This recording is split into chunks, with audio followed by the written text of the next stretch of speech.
Alrighty folks, and welcome to the Chronicle Podcast channel. This is episode 45, Tang Taizong Part 1. So the way I'm going to structure this episode is, I'm going to structure Tang Taizong's life into two phases. The first is going to be what he does internally, so how he corrects the Tang court and how he manages to basically get everything moving, to which really makes China the middle kingdom of the day, which is when Tang Taizong comes to power.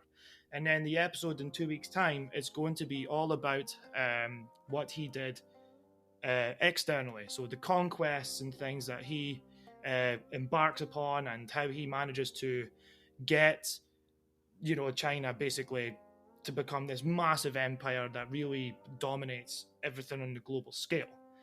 So, first, like I said, we're going to look at what Tang Taizong does internally. Now, Tang Gaozu, Li Shimin's father, Tang Taizong's father, like we've discovered, was a good person and a good man overall. He was okay. He didn't really want to rebel, but he kinda had to. And from a source that I read, which I just have to mention, by the way, because if it's true, it's brilliant. And it just shows the characters of these people and really brings the historical figures to life. Li Shimin conspires against his father in a way that makes him have no choice but to rebel against the Sui Dynasty. And the way that he does this is basically, whilst Sui Yangdi is in southern China, Li Shimin told his father to have a few wines with him and an old friend. The wine flows, everyone gets kind of drunk, and before you know it, Li Yuan has woken up in his bed with two lovely looking ladies. However, they are too good looking. So good looking that Li Yuan asked where he got them from, and it just so happened they were concubines of that emperor he was trying to actively not rebel against. Of course, he cries, running to his son, because like son, like father in this case, he has the answer. And Li Shimin basically tells him, well, now you have to rebel, otherwise you'll get executed.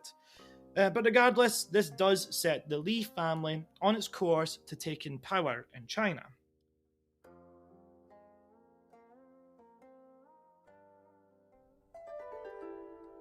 When Li Shimin became emperor, he did have a lot of house cleaning to do, though.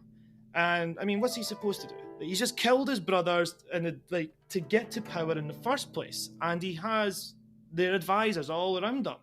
So, of course, he has to get rid of them or try and, work a deal out with them.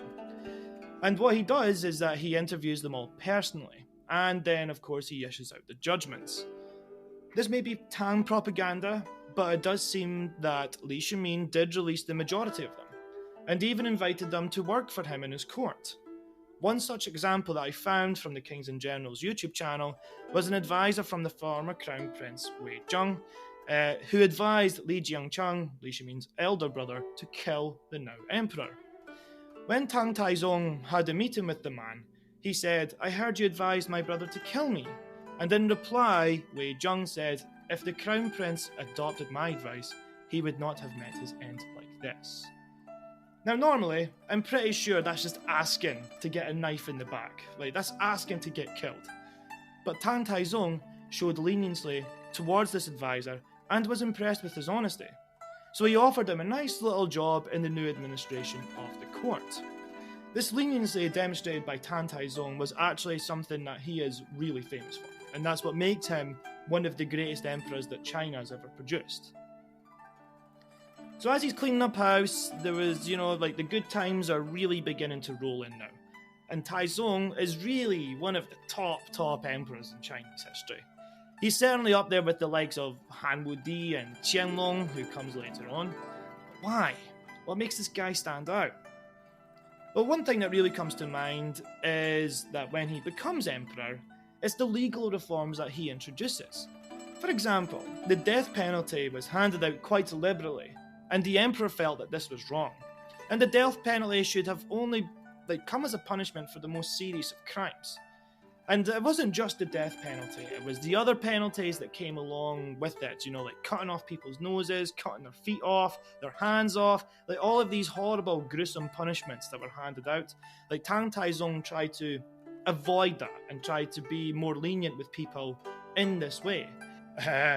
So yeah, like I said, Tang Taizong, he got so obsessed with this idea where, you have to, like, you can't just kill people, like, for no reason, like, especially, like, when people are trying to be corrupt in court and things. So what happened was any death penalties that were issued, they had to be approved by the emperor himself. So he took a really deep interest in trying to make sure that the people were governed properly. And, if Tang Taizong was inspecting death penalty requests and things, what about his ministers? And again, this is really interesting because this man, I could only imagine, knows that he is extremely talented. I mean, look where he's took himself. In his early career, he's managed to convince his father to rebel against a powerful dynasty, took over that dynasty, and then he's managed to subjugate the people around him as well, making him, like, the top dog in all of China now. And, like, normally that breeds arrogance, right? Let's be honest. It's just, like, you become arrogant if you've made all of these incredible accomplishments. But Tang Taizong knew that a king or an emperor is only as good as the court that he employs, and that's something that he recognised. Now, I reckon when Li Shimin was reading the classics and the rise and fall of the previous dynasties, he recognised that with time, every dynasty became rotten within and corrupt to the very core. And it's because powerful families use their wealth and their influence to ensure that they stay on top, right? And it's completely natural to do that. I mean, if you're on the top, you want to make sure you stay there, especially you and your descendants. And it's this inheritance of wealth and government positions that really ruined dynasties sometimes. It ruined the Zhou dynasty, the well of Chinese culture that Li Shimin was a part of. And now think of it, if Zhou kings fell from grace, it's partially due to incompetence, yes, but the feudal system of government that they had brought together broke down with generations after it reached its height. And why is that? It's because people got jobs based on what their ancestors did. So it'd be like, oh, this guy's great-grandfather defeated a bunch of barbarians on the frontiers and incorporated this area into the empire. And that's why he's got this job in the court. Well, yeah, that guy did it, but what about this guy? He's done nothing. All he's done is eat from a silver spoon and act like he's an emperor, even though he's not. And it then just bred into the spring and autumn period where it's just all division. Villages are rising up and declaring emperors, and all these horrible things that happen are at this time.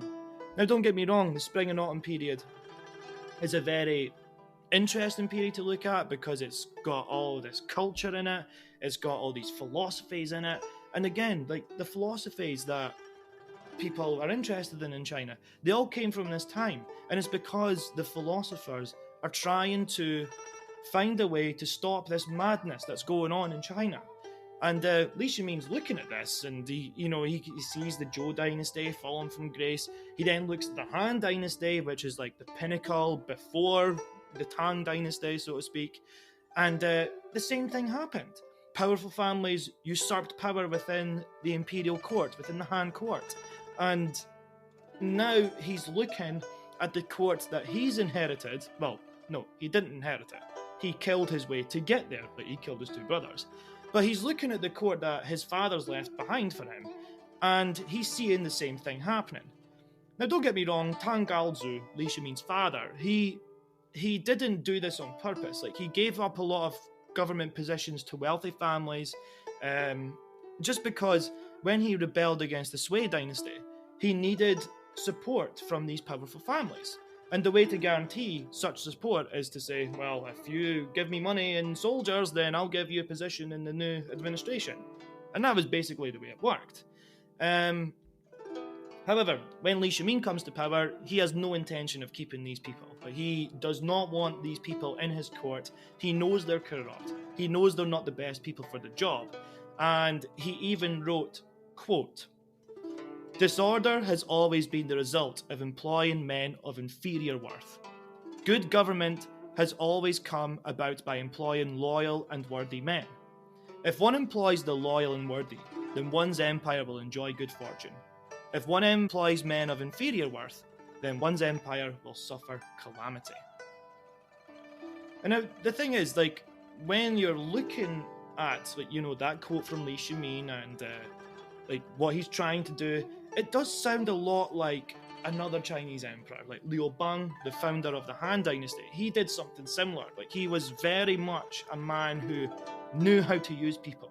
Because we need to remember, Liu Bang he wasn't born from nobility. He didn't know any of the classics or anything. The guy couldn't even read. And yet he managed to work his way up to the top and become emperor. And Li Shimin, I think, probably seen that and is like, okay, well, we can take this guy's example. And I mean, it's clear that he believed that good governments came from talent and not familial ties. Now, it's easy just to write and say these things, but it may be difficult to actually act this way. However, Tang Taizong has a great reputation for following the advice of his officials and being a practical and pragmatic man. Like I said previously, it did mean that he had some court cleaning to do, but he did so, quite effectively. And if you weren't fit for the job, you got booted and you got replaced.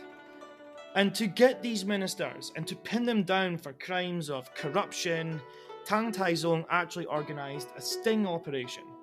Sting operation is basically when you try to catch someone out doing something wrong by doing something wrong yourself.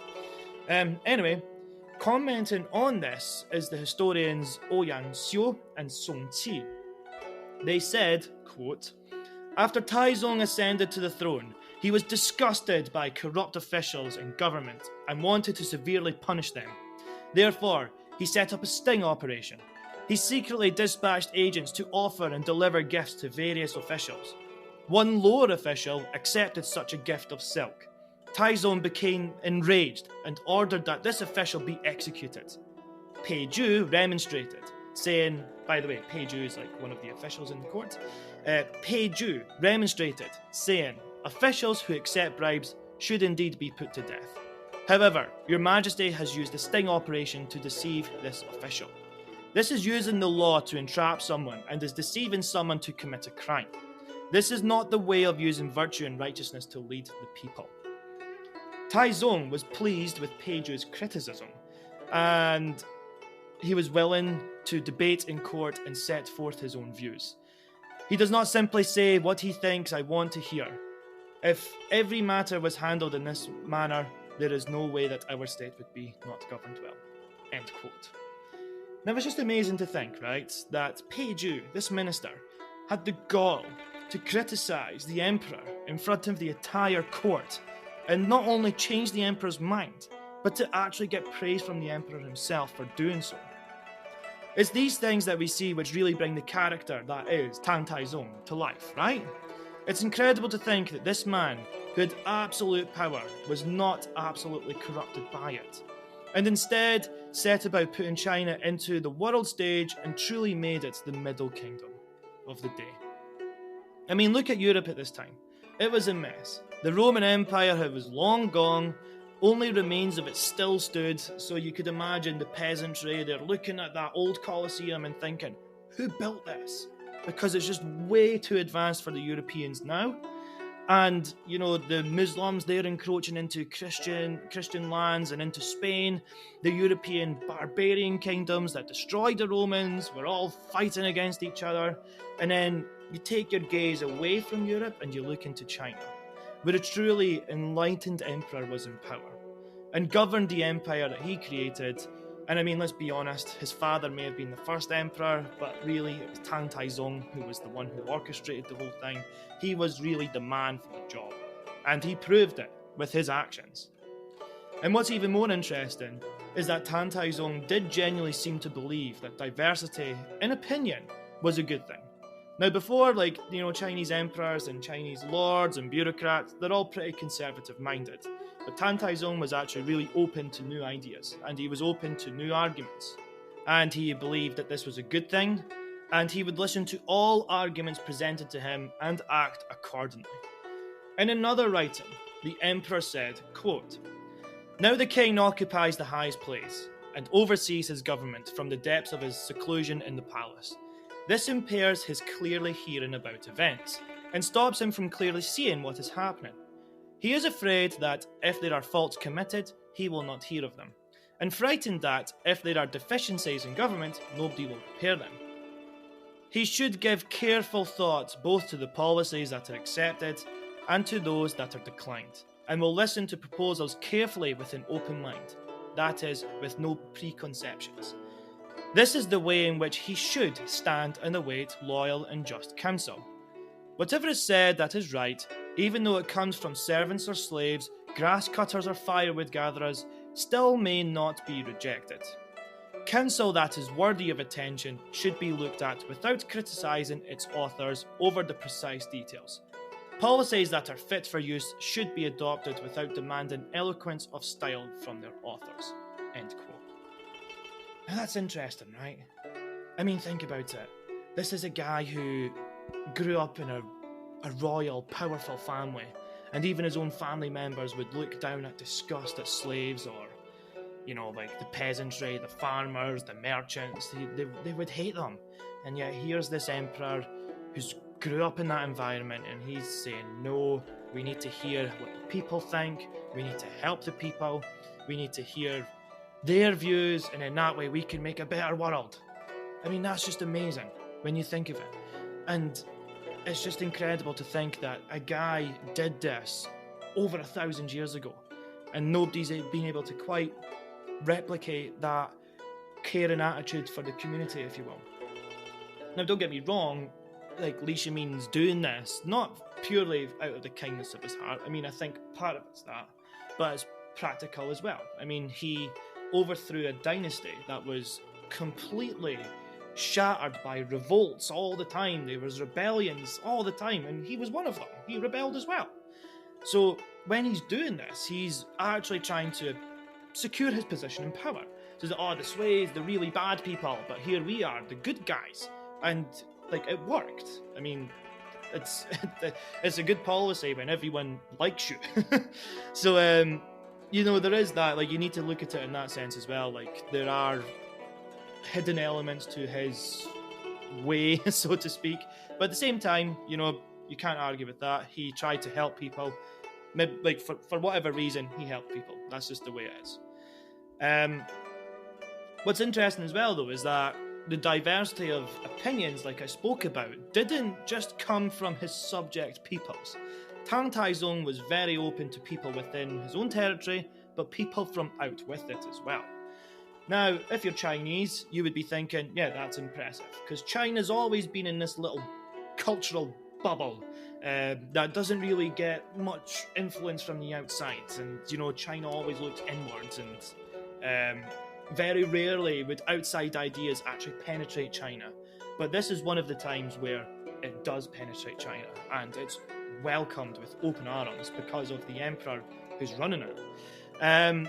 So the Silk Road, that is so famous, that massive trade route where goods and ideas flow from east to west and west to east, that's back open. After Tang Taizong's conquests of the north, and the ideas that are coming and going, they're all welcomed with open arms.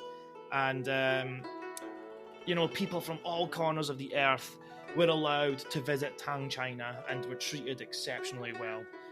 Europeans who brought their Christian beliefs with them were allowed to trade freely in China.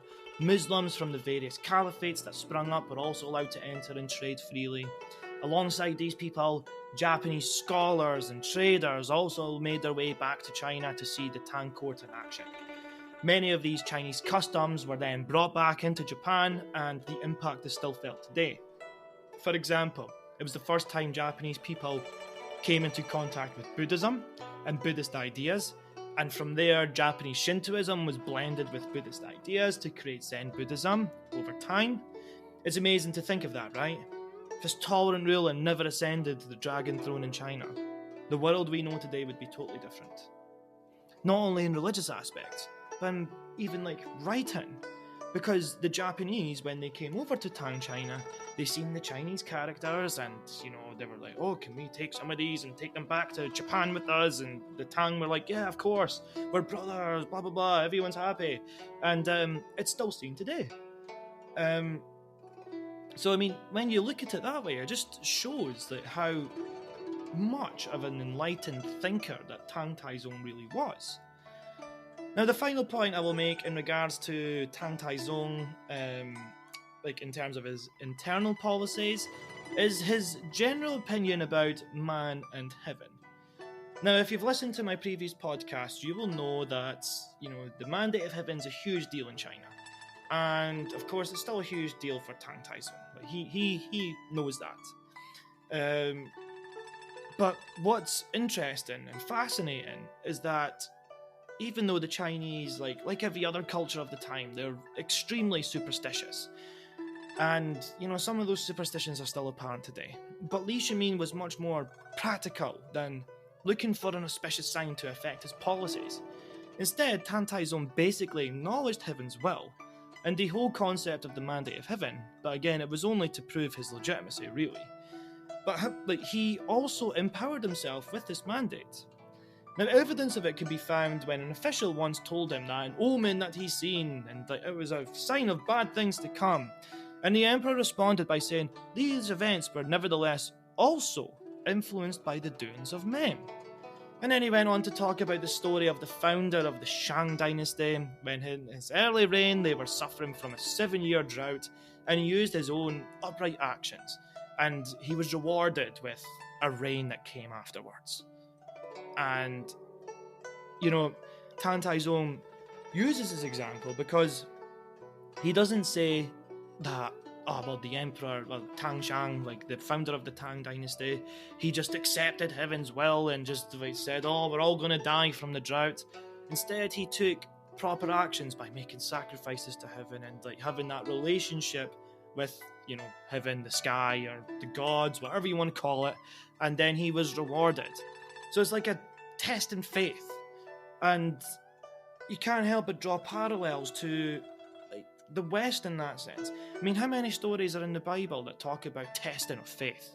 There's always a test of faith somewhere. Like, God is testing you, testing to see if you can actually get through those temptations and make sure that you live the true way of God and worship God properly and all these things.